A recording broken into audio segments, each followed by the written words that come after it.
I think last year we all agreed that there was one band that deserved to be called Breakthrough Band, and obviously that's Nothing But Thieves. They kind of came from nowhere, straight into the top 10, and, you know, they just keep climbing. So today, you lucky people are spending a nice cold Friday afternoon in here with their singer, Conor Mason. So come have a big round of applause.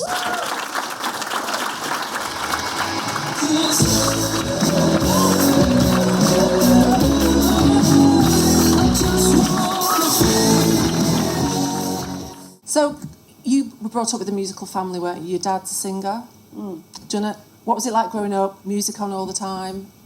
Yeah, it was good. My dad brought me up on like Aretha Franklin and Ray Charles, kind of like blues and soul, and then also a lot of like AC/DC and Led Zeppelin. So kind of just ingrained in me, kind of. You know, you've got this remarkable voice, and you know, a lot's been said about it. But when did you become aware how special, you know, your singing was?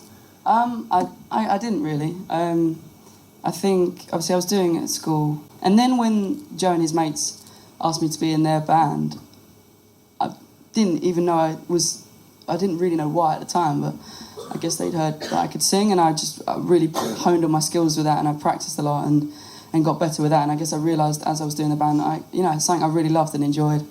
Yeah. And so how does it work with your voice, and how do you kind of look after it being the vocalist? What do you have to do? What do you not do? Yeah, whether it's come to recording or being on tour, I really look after myself. And I know I've researched so much. And there's things like honey and lemon, right? Like when I was ill and I was doing that, drinking honey and lemon made it worse because the acidity in the honey and the lemon would lacerate your throat cords. So things like that I've had to research over the years and really like think carefully about how to protect my voice and stuff like that. But it is in essentially being quite boring on tour and getting a lot of sleep and drinking a lot of water. Rather than going out all the time. Yeah. So, going back to the album, it's a huge success. So how old were the songs? When did you start writing for it?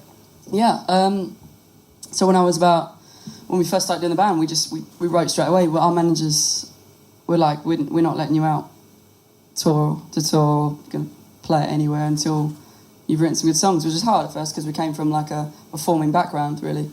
So we were like really itching to get out on the road constantly.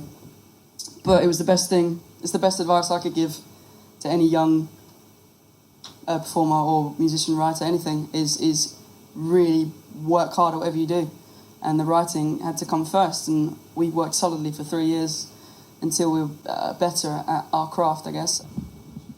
Yeah, when you were signing a deal, was artistic control quite a big thing for you? Man, and was that easy to attain, or? Yeah, well, you have to have a good lawyer. We have to have a really good lawyer. It's really important to have your clear vision and for them to just back it, really. And when we met with RCA, we were sold. They were just like a family and basically just said, we're fans, we love you, do your thing and we'll help you out. You know, we'll provide the funds, really. And that's how it's been. They've just let us do what we want. And it is important, I think, to me, and especially for me and the boys, to have the control creatively. How did you get signed? Had you been gigging a lot before that, or did you like send a demo or something? Yeah, it's a bit of both, really. That comes... I mean, the management does help so much because, end of the day, you sign with management because their job is to know people and have contacts and that sort of stuff. And in terms of how we got signed, it was just doing that, again, like I said, the toilet tour for 2 years. So people start to recognise you, be like, oh, I saw this band live, they're good, or whatever. Go check them out. And then a publisher will start to come, they'll send their kind of like lower levels of the RCA, of like the team, just to check us out, like a scout, that's what they call it. And then it will go up, and then the next gig, you know, maybe an A&R guy, and then the next gig might be a president who comes, and then they start asking, oh, we'd like to have a meeting with you. And then what normally happens, I think, is like one label has that meeting, and it kind of goes up in the atmosphere, and then 3 or 4 labels hear about it, and they're like, oh, why are they having a meeting? Let's have a meeting with them, you know. Just kind of spirals in that sense. But it really does happen with just touring. It'd be interesting to hear from an artist like how it is working with a songwriter. It's so good to get a second pair of ears. That's one thing actually I feel we should learn as songwriting is don't feel afraid to show someone other people who are doing writing, anything like that. Even, you know, I think it's quite detrimental when someone's so closed on something. Do you know what I mean? So it's good to to really listen to your peers and show people what you have. Don't not do that. You know, don't let it stay inside. That was very... That was great. So Yeah. thank you very You guys much are for really coming nice. over on a Friday. Thank you so much. It was great to know his background. I suppose you can't really get that without having the interview, so the masterclass for that was great because we got to find that out.